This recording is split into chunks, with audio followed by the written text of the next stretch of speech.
සුබ දවසක් මගේ යාළුවෝ හැමෝටම. එහෙනම් අන්තිම වීඩියෝ එකෙන් මාස 3ක් පමණ ගත වෙලා වුණත් මම ඔයගොල්ලෝ හමුවට තවත් වීඩියෝ එකක් සමගින් ආවා. හැබැයි මේ වීඩියෝ එකේ අපි කතා කරන්නේ කලින් කතා කරපු HR dashboard එක ගැන නෙමෙයි. මේක ෂෝට් වීඩියෝ එකක්. ඔයගලන්ට පොඩි ටිප්ස් ටිකක් ගැන කියලා දෙන්නේ Power BI use කරද්දී අපිට පාවිච්චි කරන්න පුළුවන්. එතකොට මේන්ම දේ පළවෙනිම දේ තමයි අපි අද කතා කරන්න යන්නේ. කොහොමද අපේ තියෙන තීම් එක කස්ටමයිස් කරගන්නේ Power BI එකේ හරියට PowerPoint එකේ තියෙන color themes Excel වල තියෙන themes වගේම.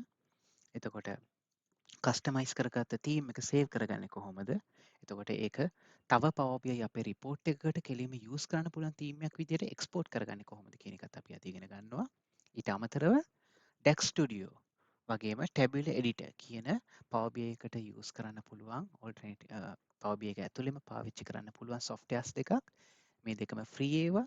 මේවා කොහොමද ඩවුන්ලෝඩ් කරගන්නේ, මොන වගේ දේවල්ට මේවා යූස් කරන්න පුළුවන් කියලා රෆ් අයිඩියා එකක් මම දෙනවා. මම ප්‍රැක්ටිකලි එක කියලා දෙන්න යන්නේ. අපි ඒක වෙනම වීඩියෝ එකකින් බලනවා. අද අපි ඉගෙන ගන්න යන්නේ මේ දෙක ඩවුන්ලෝඩ් කරගන්නේ කොහොමද කියලා. මේවා බෙනිෆිට් රෆ්ලි කිව්වොත් DaxStudio කියන එකෙන් අපිට අපේ performance improve කරගන්න පුළුවන්. අපේ measures වල අපි එහෙම නැත්නම් table වල අපේ data model එකේ performance එක improve කරගන්න පුළුවන් DaxStudio use කරලා. අපේ query plan එකේ ඔක්කොම analyze කරන්න පුළුවන්. ඒ වගේම Tabular Editor 2. 2 කියන එක free version එකක්. Tabular Editor 3 කියන එක paid version එකක්. 3 කියන version එක ගත්තොත් ඒක inbuilt DaxStudio එකේ ඔක්කොම තියෙන function ටික Tabular Editor 2 කියන 3 කියන software එකේ තියෙනවා. ඔයාලා ගාව Tabular Editor 3 නැත්නම් ඔයගලන්ට free Tabular Editor 2 කියන version එක download කරලා use කරන්න පුළුවන්.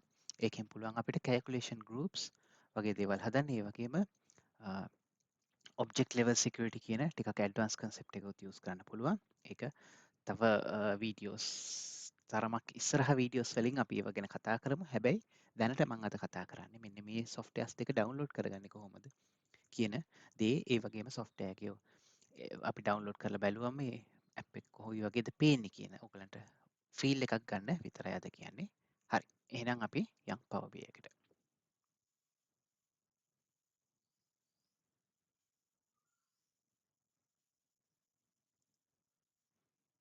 හරි. එතකොට ඔයගලන්ට මම කිව්වා Tabulator 2 එකක් ගැනයි Dex එකක්. DaxStudio කියන softwares ගැනයි. එතකොට මෙන්න මේ softwares එක download කරාට පස්සේ ඔයගලන්ට මෙන්න මේ වගේ DaxStudio කියන මේකයි Tabulator කියන එකයි external tools කියන tab එකේ normal Power BI report view එකේ report view මේ ඕන view එක තියෙනවා. query view එක නැතුව normal view එකේ බැලුවම external tools කියන tab එකේ මෙන්න මේ ටික download කරපු softwares list වෙනවා. Bravo කියන්නේත් ඒකෙම ඒ SQL BI කියන platform එකේම create කරපු තව එකක්. ඒක ගැන අපි ඉස්සරහට කතා කරමු. ඒක ගැන අපි ඩිස්කස් කරන්නේ. අපිට දැනට ඕන වෙන්නේ DaxStudio Tabulator කියන දෙක විතරයි. එහෙනම් අපි ගිහින් බලමු මොනවද මේවා download කරන link කියලා. එතකොට Tabular Editor කියන්නේ මෙන්න මේ link එකෙන් sqlbi.com tools tabulator. එතකොට මම මේ link දෙක මගේ වීඩියෝ එකේ description එකේ දානවා. එතකොට ඕගලන්ට ඒකෙන් download කරන්න පුළුවන්. ඕගලන්ට පේනවා Tabulator 3 කියන එක තමයි අලුත්ම latest version එක. ඒක commercial version එකක්. ඒකින්ද pay කරන්න ඕනේ. ඒක free හම්බ වෙන්නේ නැහැ. හැබැයි Tabulator 2 මේ තියෙන Tabulator 2 එකේ මොනවද තියෙන options ඒ වගේම Tabulator 2 කියන version එක free email එකක් නිකන් email එකක් Gmail එකක් හරි add කරලා ඔයගලන්ට download කරගන්න පුළුවන්. හරි. ඒ වගේම Tabulator 2 කියන එක තමයි මම මේ කතා කරේ. අපි යන් DaxStudio එකට. DaxStudio එකේ link එක මම දාන්නම් daxstudio.org කියන link එකේ ගියාම ඔයගලන්ට download කරන්න පුළුවන්. latest version එක 307 කියන එක ඔයගොල්ලෝ setup එක දාගත්තොත් install කරන්න පුළුවන්. එහෙම නැත්නම් මේ මෙන්න මේ zip version එක download කරලා පෙන් එක උනත් දාගෙන යූස් කරන්න පුළුවන්. PC එක සාමාන්‍ය Power BI යූස් කරන හින්දා ඔයගලන්ට download කරන්න පුළුවන්. ඒ වගේම බලන්න මේක මේකෙම DaxStudio website එකේම තියෙනවා පොඩි training වගේ videos ටිකක්. ඔයගලන්ට ඕන articles documentations blog එක කියවලා බලලා ඉගෙන ගන්නත් පුළුවන්. එතනින් එහාට එහෙම නැත්නම් මමත් articles මේ ගැන කොහොමද මේව කරන්නේ කියලා ඉස්සරහ videos වලින් ඔයගලන්ට ගෙන්නනවා. ඒතර මේ softwares දෙක ගොඩක්ම වැදගත් වෙන්නේ අපිට Tablet එකටත් වඩා DaxStudio එක debugging කරන්න, performance improve කරන්න වගේ දේවල් වලට. එතකොට අපිට columns හිතන්න 100 200 තියෙද්දි මොන columns එකද අපි තියාගන්න ඕනේ, මොනවද අයින් කරා නම් හොඳ, එහෙම නැත්නම් අපේ data model එක කොහොමද improve කරන්න කියන idea එකක් ගන්න මෙන්න මේ DaxStudio කියන software එක use කරන්න පුළුවන්. එතකොට Tabulator කියන එකෙන් calculations groups, ඒ වගේ object level security, ඒ වගේ පොඩි advantages ටිකක් තියෙනවා ඒකෙන් use කරන්න පුළුවන්. Power BI එක ඇතුලෙන් ගිහිල්ලා මම ඔයාලට පෙන්නන්නම්. එතකොට එක්සාම්පල් එකක් විදිහට මෙන්න මම ක්‍රියේට් කරපු මෙෂේ එකක් තියෙනවා calculate sum මෙහෙම එකක්. එතකොට මේකේ මේක මේ එක්සාම්පල් මෙෂයක් හින්දා පොඩියට ටයිප් කරාට මේක ගොඩාක් දිගට මේ වගේ කම්ප්ලෙක්ස් මෙෂර්ස් ඔයගලන් ලියන්න වෙන්න පුළුවන් මීට වඩා ගොඩක් ෆිල්ටර්ස් කමාන්ඩ්ස් තියෙන තව එක දේවල් තියෙන.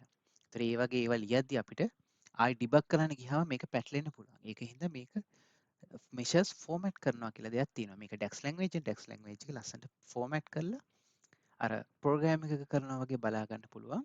ඒක හදා ගන්න අපිට එකක් තමයි මම මේ කියන වෙබ්සයිට් එක යූස් කරන්න පුළුවන් daxformatter.com කියන එක. මෙන්න මේ daxformatter by SQLBI DaxStudio Tabular site මේගොල්ලෝම තමයි කම්පැනිම තමයි එක තියෙන්නේ. මෙන්න මේ වෙබ්සයිට් එක යූස් කරලා මෙතනට copy paste කරලා ඔයගොල්ලන්ගේ මෙෂේ එකේ නමත් එක්කම මේ මෙෂේ එකේ නම එක්කම ඔයගලන්ට paste කරලා format කරගන්න පුළුවන්. එහෙම නැත්නම් මේක ඇතුලේ අපි ගාව Tabular Editor තියෙනවා නැත්නම් DaxStudio ওই දෙකෙන්ම මේක format කරගන්න පුළුවන්. මම දැන් install කරලා තියෙන හින්දා external tools වල list වෙලා තියෙනවා. ක්ලික් කරාම Tabular Editor කියලා මගේ model එකට අදාළ එකට යනවා. එහෙම නැත්නම් අපි Tabular Editor හරි DaxStudio හරි ගිහිල්ලා අපි connect කරන්න ඕනේ. අපේ මෙන්න මේ Power BI file එකයි කියලා අපි link කරගන්න ඕනේ model එක. data model එක යා මොකක්ද කියලා අඳුරන්නේ නැති හින්දා. ඒ වගේම මේක වැඩ කරනවා නම් ඔයගොල්ලෝ Power BI file එක open කරලා තියා ගන්න ඕනේ. එයා ඒ වල read කරන්න. හරි. එතකොට මෙතනදී බලන්න අපි මේ මං ඉන්නේ Tabular Editor එකේ. මේක අපේ මේව කරන්නම්. එතකොට මගේ තියෙන මේ data sources මොනවද perspective relationships ඒ ඔක්කොම දැක්කද මේ අපේ තියෙන relationships ටිකත් list වෙනවා. අපිට idea ගන්න පුළුවන් මොන වගේ කොච්චර relationships තියෙනවද මොන වගේ ඒවාද තියෙන්නේ. මේකේ තියෙන ගොඩාක් දේවල් තියෙනවා Tabular Editor එක ඇතුලේ. roles ඒව ගැන අපි ඉස්සරහට කතා කරමු. දැනට අපි යන් tables වලට ගිහිල්ලා මම measures ටික දාලා තියෙන ඔක්කොම මගේ measure කියන measures කියන table එකේ best practice එක කලින් වීඩියෝ එක කිව්වා මතක ඇති ඔයගලන්ට. මම අදාළ test measure එක ගන්නවා. එතකොට measure එක මෙන්න මේ විදිහට එනවා. මට තියෙන්නේ ගිහිල්ලා මෙන්න මේක click කරන්න විතරයි format dax. අපිට ඕන long line කියන එක default කියලා දෙන්න නැත්නම් short line එක සාමාන්‍ය short line එක මේව කරන එක ලේසි අපිට කියවන්න ලේසියින්ද බලන්න මෙයා format කරලා අපිට දෙනවා. දැක නේද දැන් මේකේ තියෙනවා calculate කියන function එක ඊට පස්සේ ඉස්සරහා use කරන්නේ sum කරනවා මෙන්න මේ column එකේ values absences ටික total එක ගන්නවා. හැබැයි මෙතන filter එකක් දාලා තිනවා අපි date of termination එක 2019ට කලින් ඒවා. එතකොට අපි මෙතන ගන්න මොකද්ද මේ විෂයකින් සරලව කිව්වොත් 2019ට කලින් කොච්චර absenteeism තියෙනවද? absence වෙලා තියෙනවද කියලා total absence. මේක HR data set එකක් ඔයගලන්ට මතක ඇති කලින් වීඩියෝ කරපු Power BI file එකම තමයි මේ වීඩියෝ එකටත් use කරේ. හැබැයි මේක ඒකට අදාළ දෙයක් නෙමෙයි. ඒ කියන්නේ වෙනම Power BI tips ටිකක් මේ වීඩියෝ එකෙන් කතා කරන්නේ. එතකොට මෙන්න මේ වගේ format කරගන්න පුළුවන් මේ Tabular Editor එකේ. ඊට පස්සේ මේ ඕන දෙයක් කරාට පස්සේ හරි මේක හරි කියලා අපි ටික එක දානවා. දැන් මේක save වුණා. අපි save වෙච්ච එක අපේ model එකට back sync කරගන්න ඕන නම් මෙන්න මෙතන තියෙනවා. Save the changes to the connected database. මම හිතනවා ඔයගලන්ට පේනවා ඇති කියලා. මෙන්න මේ පොඩි අර floppy disk එකක් වගේ එකක box එකක් තියෙන file එක perspective කියන එකට වම් පැත්තේ තියෙන එක click කරාම අපේ model එකට save වෙනවා. ඒතර අපේ mesh එක update වෙනවා. backend එකේ Power BI එක ඇතුළේ එක close කරාම දැක්ක නේද? මේක ඔටෝම මේ වල තියෙන. අපි නැත්තම් manually මෙහෙම type කරන්න පුළුවන් නම් හොඳයි tab එක use කරලා මේවා කරලා ඊට වඩා ලේසි අපිට ටක් ගාලා මේක use කරලා format කරන්න පුළුවන්. මේක simple benefit එකක්. මේ වැඩේම අපිට කරගන්න පුළුවන්. මම example එකකට මම දැන් මේ mesh එක ආයි තිබ්බ විදිහටම හදන්න යන්නේ නැහැ. මේ ඔක්කොම formatting හදාගත්ත හින්දා මම දැනට මෙන්න මේ ටික විතරක් අරගෙන ගත්තා. ආයි අර කලින් තිබ්බා වගේ මේ තියෙන ස්පේසස් ඔක්කොම එයා ඇඩ් කරේ. අපි ඇඩ් කරේ නෑ මැනුවලි. මෙහෙම තියාගෙන මම පෙන්නන්නම්. මේක සිම්පල් මෙෂ් එකක් හින්දා ඔයගලන්ට මේක කරන්න ඉච්චර වුණාක් නැති වෙන්න පුළුවන්. හැබැයි ගොඩක් කම්ප්ලෙක්ස් මෙෂ් එකක මේ වගේ විදිහට ෆෝමැට් කරලා තියෙන එක වටිනවා. අපි ඩිබග් කරද්දී අපිට ක්ලියර් පේනවා. අපි DaxStudio එකට ගියොත් external tools වලින් මම install කරලා තියෙන්නේ මතක තියාගන්න. ඒක හින්දා මෙහෙම load වෙන්නේ. ඒකේ කෙලිම tables ටික list වෙනවා. tables ටික තියෙන හින්දා අපි ගිහිල්ලා